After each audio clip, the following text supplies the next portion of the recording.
Chapter 3. Present. Natalie.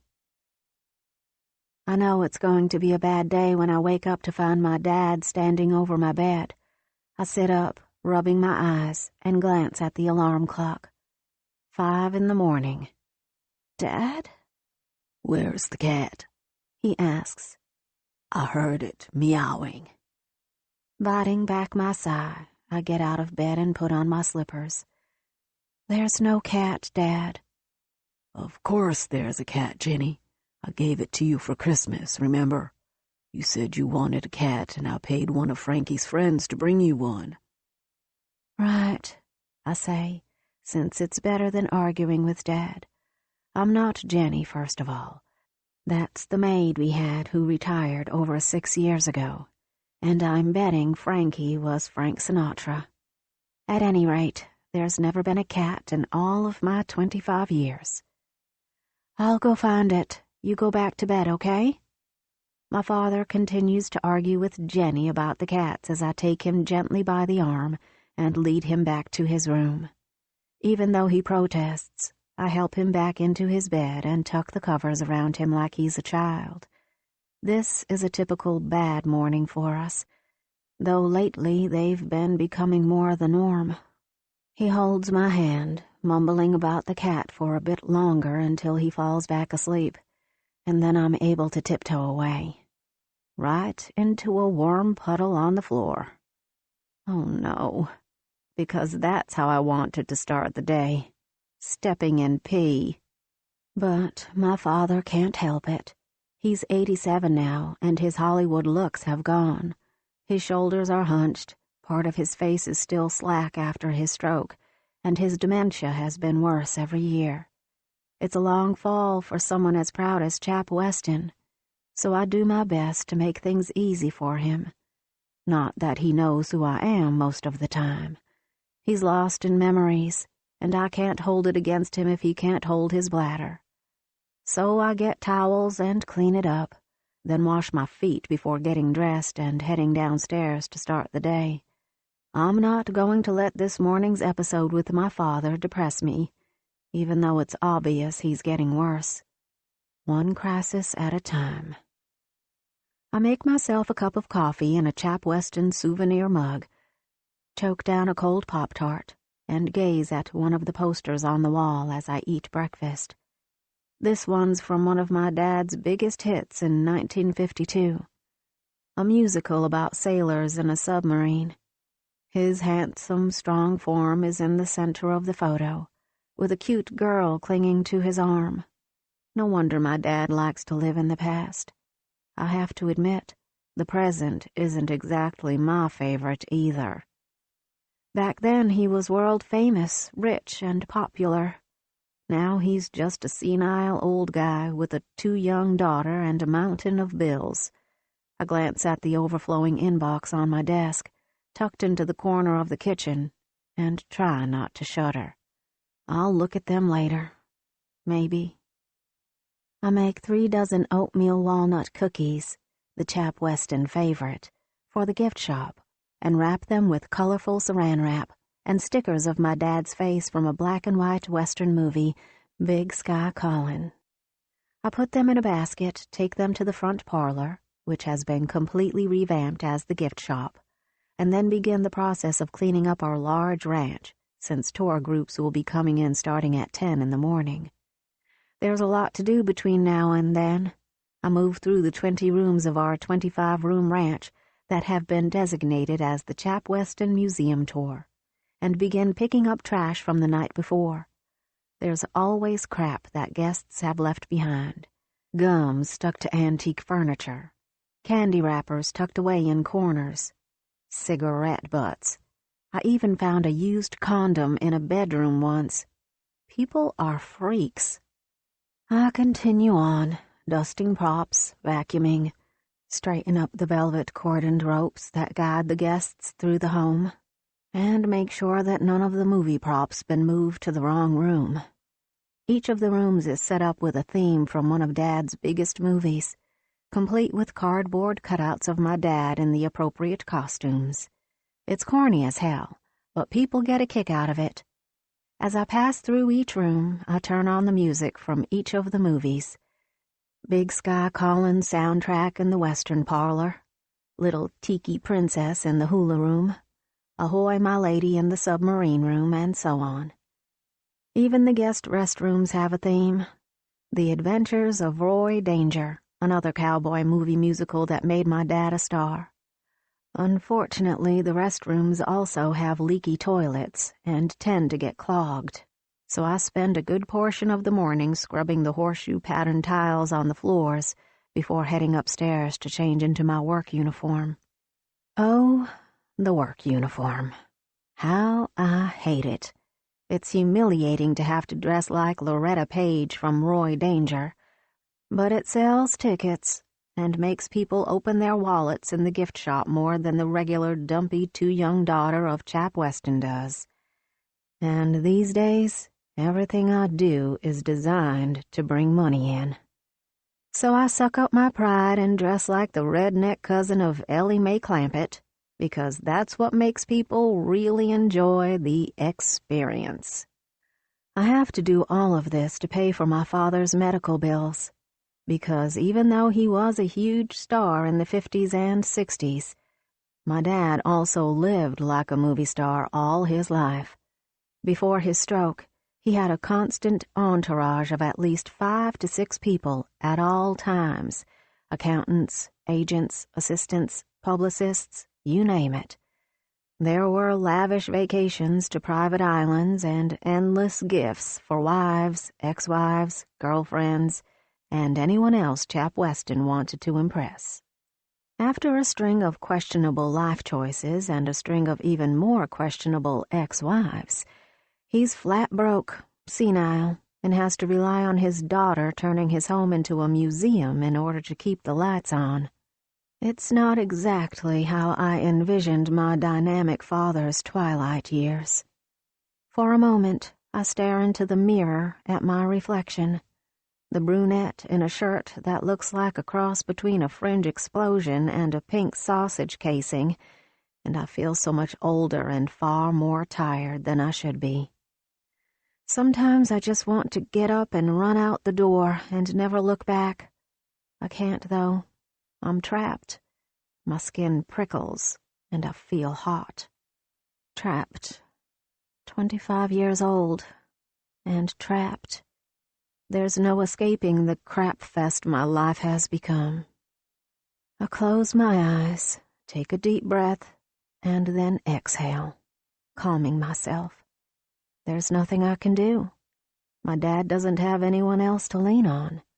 Managers, agents, those people disappeared when the money did. All he's got left are a few ex-wives that call once a month for their support checks, and his lonely, lonely daughter. So I suck it up and take care of things the best I can. Chap Weston's got no one else.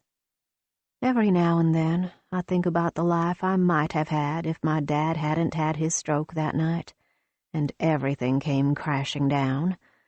If Johanna hadn't run for the hills and left me with an elderly, ailing father, and his accountants hadn't called to inquire about the mountain of debt that was slowly crushing my father's legacy, I'd been blissfully unaware of such things. Johanna would have stayed, maybe. I would have gone to Stanford and pursued a career in psychology or anthropology. That girl would have texted Clay back and asked him not to leave. She would have told him she needed him, and she didn't want Stanford nearly as much as she wanted him. But that girl's dead and gone, I guess.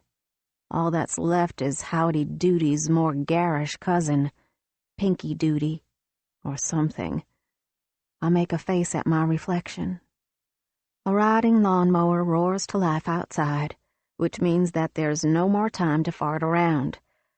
I finish putting my dark hair into the Loretta pigtails, stuff on my pink cowboy hat, and head downstairs. Time to kick things into high gear. I grab another cup of coffee for myself and a bottle of Gatorade, heading out onto the porch just in time to see old Jimmy, our neighbor, wave as he mows the sculpted lawns of Weston Ranch's 25 acres. Well, kind of mows. More like he drives the mower over the lawn and cuts most of the grass, not all of it. I like to think that it looks a bit like a cinnamon roll, or zebra stripes, or like a nearsighted 90-year-old mowed it, which is the case. It's too much yard for anyone to tackle, but old Jimmy's a fan. He's the sweetest man and a great neighbor, and it's not something I can handle on my own. When he volunteered, I took him up on it, no questions asked. I can't even complain, really. He loves doing the yards just for a chance to come and have dinner with us once a week. He's not very good at them, but he tries. He tries really, really hard. Story of my life. Seems like that's what'll be written on my tombstone. Natalie Weston. She's not very good, but she tries really hard. I trot outside to greet old Jimmy and hold out the sports drink, yelling over the sound of the mower. "Morning, Jimmy." He flips the mower off and beams at me, his lined face crinkling. His glasses are already sliding down his nose. No surprise, since the lenses are thicker than magnifying glasses.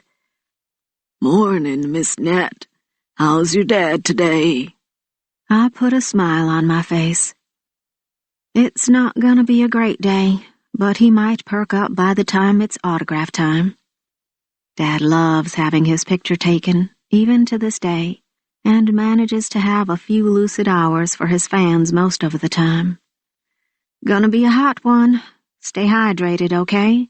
I hand him the drink. "Of course. You fixed that leaky faucet upstairs yet? Want me to come take a look at it?"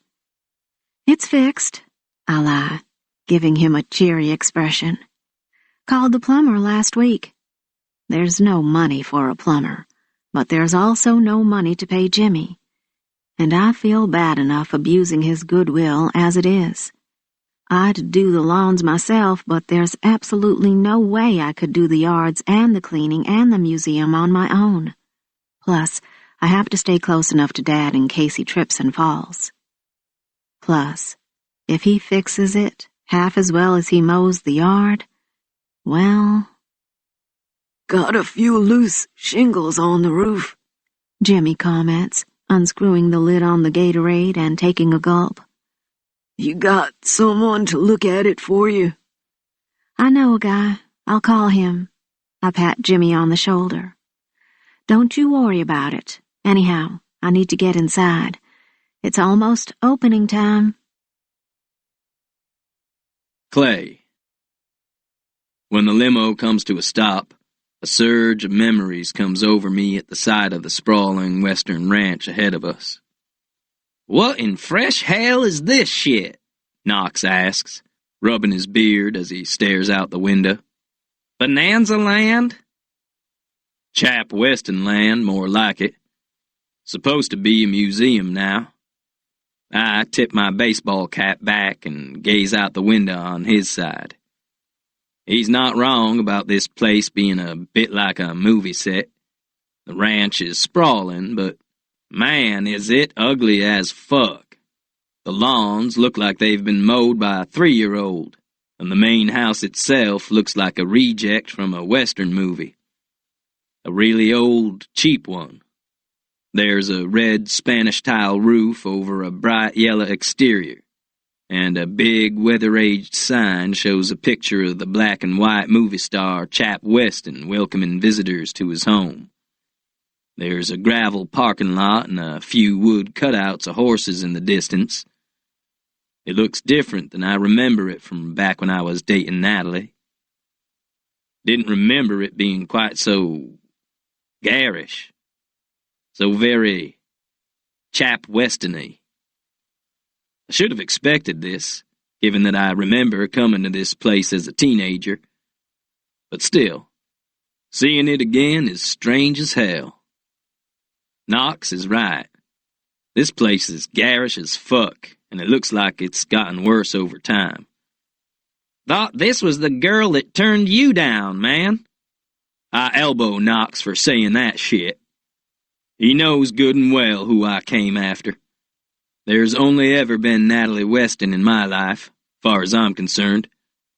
I'll flirt with waitresses and buy a girl a drink at the bar if I'm feeling particularly lonely, but no one goes home with me. No one gets my digits. Never been room in my life for anyone but her. Knox knows that. Never been anyone but Natalie. Even now, thinking about her makes my heart ache. Just a little. Growing up, everyone at school hated Nat because she was the rich girl and her daddy was an old, famous geezer with buckets of money. She was all shy and sweet if anyone talked to her, but no one ever did. Except me. I remember how pretty she was, though. How she wore these demure little pink sweaters and had her dark hair all shiny and glossy like a movie star. Her big blue eyes and the shy, reserved smile that she shared with me alone. Her lean little body and the way she kissed. I remember a lot about Nat. And I remember the last words Nat ever spoke to me on the night that she broke my heart. "What? You think I should stay here and marry you?" Shit's burned into my brain. I can't forget. And now it's time to take action again. I've let 7 years pass. No sense in letting more slip through my fingers. I gesture at the driver, then point at the gravel parking lot that only has one other car in it. "Just wait here for us. I don't think we'll be too long." I nudge my brother Knox. "Come on, let's go inside." "Can't believe you dragged me out here to this," Knox says, but his tone is amused and he's smiling. Knox is a weird one. He loves to be surprised, and I'm guessing this is a big surprise. I know it is for me. I keep picturing classy, prim Natalie in this tourist trap, and I'm drawing a blank. Maybe they sold the place? If so, they're still involved somehow. There's only one chap Weston movie star. I know that bastard well. It makes me fucking sick with how he put on this big air like he's the world's nicest guy, when he's really a controlling jackass and his daughter ain't much better. I straighten my baseball cap as I unfold my long body out of the car. I'm wearing jeans and an old t-shirt that probably should have been washed weeks ago. Maybe I should have did something with my beard and overgrown hair, but I ain't here to impress Nat, I remind myself. Fuck it. There's no getting through that ice. I turn to Knox. "Stay out here." "Fuck that noise," he grins at me, rubbing his hands. "I can't wait to see the inside of this place." "You steal shit, you buy it, all right?" "Thought we were here to put your ex in her place." He cocks a bushy eyebrow at me. Damn it. I glance down at my hand, where I have a big R markered in across the back of my knuckles. It's for ruthless, and it's so I won't forget. I've just always had a soft spot for Natalie. I'm just a big old puss when it comes to her, and she wrapped me around her finger so easily back in high school. Even now, I feel a mixture of longing and anger when I think about how she led me around. "What? You think I should stay here and marry you?" I rub the R on my knuckles again. "Just stay quiet, then." "Oh, I'll be quiet," Knox tells me, amused. I shove my hands into the pockets of my jeans and head toward the ranch/museum. As I get closer, I can't help but think the place looks run down, like a tourist trap that's seen better days. The garish yellow of the ranch, which I don't remember, so it must be new, looks faded near the windows. The building's huge, just like in my memories, but one of the window panes is cracked on the upper floor, and there's a few tiles missing at the edges of the roof. The patio furniture set near the Western-style fountain looks old and faded, and the gravel parking lot's got potholes you could lose a boot to. Whoever's running this place needs his ass fired yesterday. Me and Knox head through the front door, and immediately, Knox makes a sound in his throat. The place is, well, it's hideous. There's old Hollywood memorabilia, along with kitschy decorations from movies and pictures of Chap Weston everywhere. Cheesy music plays overhead. It's an assault on the senses. Off to one side, there's an old-timey signpost that has two arrows, both pointing in the same direction. One says tickets, and the other says gift shop. I glance in that direction, and my heart stops. It's her. Nat. She looks different, but the same. The girl I remember from high school had the prettiest little round face with big blue eyes, a plush mouth, and a dimple that peeked out when I made her smile. I remember those things about her, and those aren't any different. This Natalie is dressed like an extra in one of the corny movies her dad used to star in, though, and she's behind the counter at the gift shop talking to a couple. Her shiny dark hair is pulled into two girlish pigtails, and she's wearing an ugly-ass pink cowboy hat and matching fringed vest. She's heavier than I remember, too. The Nat I remember was always dieting in high school, obsessed with her figure. This one's given up on that, I think. She's all lush curves and rounded breasts, and I gotta say, I like the change. Not that I should be liking anything about her, but I do. I rub the R on my knuckles again, because I feel a stab of anger and frustration. I should be pissed as hell that Natalie thought she was too good for me and ended up here.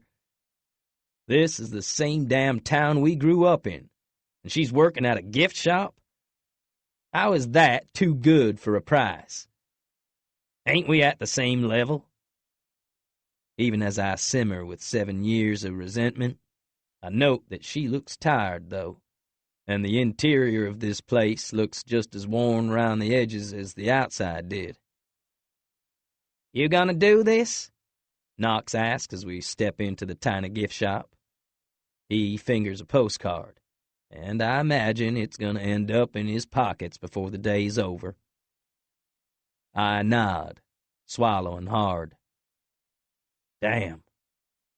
7 years, and it doesn't matter. One look at her, and I still feel like that dumbass school kid, thinking with his pecker. No amount of writing on my knuckles is going to erase that. I need to remember how she treated me, how she stomped on my heart and turned her back without giving a shit about how I felt. If she'd ever loved me like I'd loved her, she'd have never acted like that. I was the only one in love. I need to remember that. So I step forward and move toward the counter, where she's listening intently to a family that's talking to her. They're tourists, obviously, wearing khaki shorts and T-shirts, and two bored kids moving through the gift shop like mini tornadoes. "I was under the impression we could get our picture taken with Chap Weston," the woman is saying, and she's got a stern frown on her face. "We came here specifically for that." "Mr. Weston's schedule depends on the day," Nat says in a cheery voice that doesn't sound like her at all. She gestures at a blackboard on the wall that has "Chap is" written across the top and a scribbly "unavailable" written underneath in chalk. "I'm afraid he's not going to be able to visit guests today. I really do apologize." "Well, is his daughter here, then? I was under the impression she ran this place. Maybe I could talk to her and explain how we've driven all the way from Nevada and we won't be here tomorrow." The woman's tone is severe. "I'm his daughter."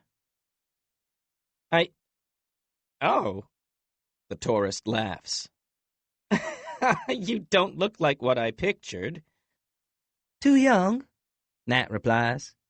I get that a lot. No, that's not it. The woman makes an uncomfortable noise in her throat, and Nat's face looks strained. I wonder what the hell she thought Nat would look like. She's as pretty as she ever was, and her blue eyes still haunt my damn dreams. If anything, she looks better now, because those full breasts of hers are making the buttons on that white blouse strain hard, as if it's a struggle to stay together, and it's just itching to bust open and show the world her pretty tits, and I'm gonna be spanking to that mental image tonight, I suspect. I scratch at my beard, frustrated at myself. I came here to put Nat in her place, not feed my jerk-off fantasies. We just need one photograph with Chap Weston, the mom is pleading.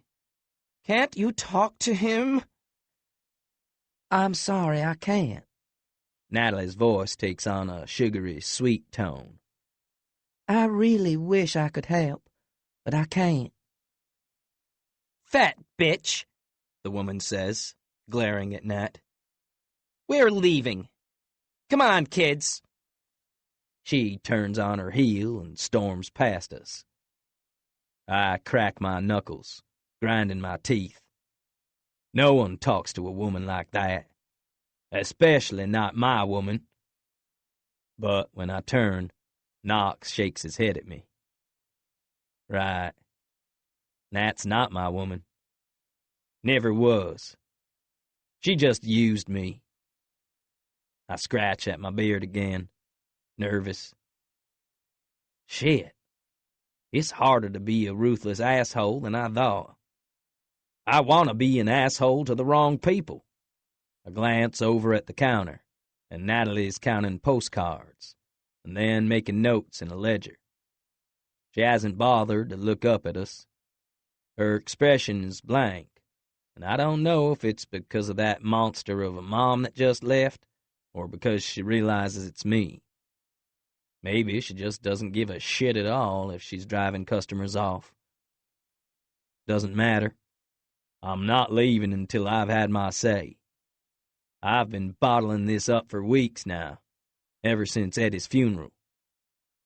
Actually, I guess I've been bottling this since the night she told me I was dirt beneath her feet. That's fine. All of this is fine. Cold, emotionless Natalie is the one I can deal with. I rub the R on my knuckles one more time and step forward, my jaw set. Natalie. Fat bitch. The words roll around in my head, ruining what little good mood I had. I'm used to the customers being cranky when they're told they can't meet Chap Weston. I've been argued with plenty over that one. But fat bitch is a new one. It's not like I owed her an explanation either. My dad's having a bad dementia day. Sorry. He can't sit with you so your kids can crawl all over his 87-year-old lap for a crappy photo. Sad thing is, my dad would sit with them. He loves having his photo taken, and loves meeting fans. It's just that today, he wouldn't know where he was or who anyone is, and I don't like for that sort of thing to get out to the public. Pride is everything to my dad. If his name was ever sullied in his eyes, it would destroy him. I've always been very conscious of that. And well, damn, I'm not that fat, I don't think. At least, I hope not.